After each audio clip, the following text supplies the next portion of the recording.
RSS ಕಾರ್ಯಕರ್ತರು ಚಡ್ಡಿಯಿಂದ ಪ್ಯಾಂಟ್ಗೆ ಬದಲಾಗಿದ್ದಾರೆ. ಆದರೆ ಅವರು ಬದಲಾಗಿಲ್ಲ. ಆರ್ಎಸ್ಎಸ್ ಸಂಘಟನೆ ರಿಜಿಸ್ಟರ್ ಆಗಿಯೇ ಇಲ್ಲ. ಆರ್ಎಸ್ಎಸ್ ಕಾರ್ಯಕರ್ತರನ್ನ ಕೆಪಿಎಸ್ ಶಾಲೆ ಮೂಲಕ ತಿದ್ದುತ್ತೇವೆ ಎಂದ ಮಧು ಬಂಗಾರಪ್ಪ. ಸಂಘಟನೆಯವರು ಜನಗಣಮನ ಹೇಳಲ್ಲ, ರಾಷ್ಟ್ರಧ್ವಜಕ್ಕೆ ಗೌರವ ಕೊಡಲ್ಲ. ಹೀಗಾಗಿ ಆರ್ಎಸ್ಎಸ್ ಕಾರ್ಯಕರ್ತರನ್ನ ಕೂಡ ಕರ್ನಾಟಕ ಪಬ್ಲಿಕ್ ಶಾಲೆಯ ಮೂಲಕ ತಿದ್ದುತ್ತೇವೆ ಎಂದ ಶಿಕ್ಷಣ ಖಾತೆ ಸಚಿವ.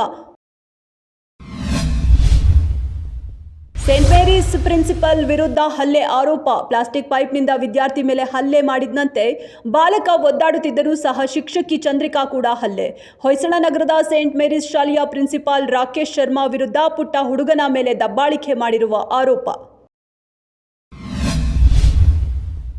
ಬಿಗ್ ಬಾಸ್ ಮನೆಗೆ 3 ಸ್ಪರ್ಧಿಗಳ ಎಂಟ್ರಿ. ಈ 3 ಕೂಡ ವಿಭಿನ್ನವಾಗಿ ಮನೆಗೆ ಎಂಟ್ರಿ ನೀಡಿದ್ದು, ಅವರಲ್ಲಿ ಸೂರಜ್ ಸಿಂಗ್ ಆಗಮನ ತುಂಬಾನೇ ರೊಮ್ಯಾಂಟಿಕ್ ಆಗಿದೆ.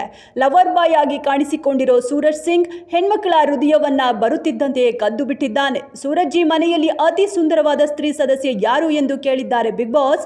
ರಾಶಿಕಾಗೆ ರೋಸ್ ನೀಡುತ್ತಿದ್ದೇನೆ, ನನಗೆ ಅವರು ಕ್ಯೂಟ್ ಅನ್ನಿಸ್ತಿದ್ದಾರೆ ಎಂದಿದ್ದಾರೆ. ಸಿಎಂ ಸಿದ್ದರಾಮಯ್ಯ ಅವರು ಭಾಗಿಯಾಗಿದ್ದ ಕಾರ್ಯಕ್ರಮದಲ್ಲಿ ನೂಕುನುಗ್ಗಲು 11ಕ್ಕೂ ಹೆಚ್ಚು ಮಂದಿ ಅಸ್ವಸ್ಥ. ದಕ್ಷಿಣ ಕನ್ನಡ ಜಿಲ್ಲೆಯ ಪುತ್ತೂರಿನಲ್ಲಿ ಕಾರ್ಯಕ್ರಮ ಆಯೋಜನೆಗೊಂಡಿತ್ತು.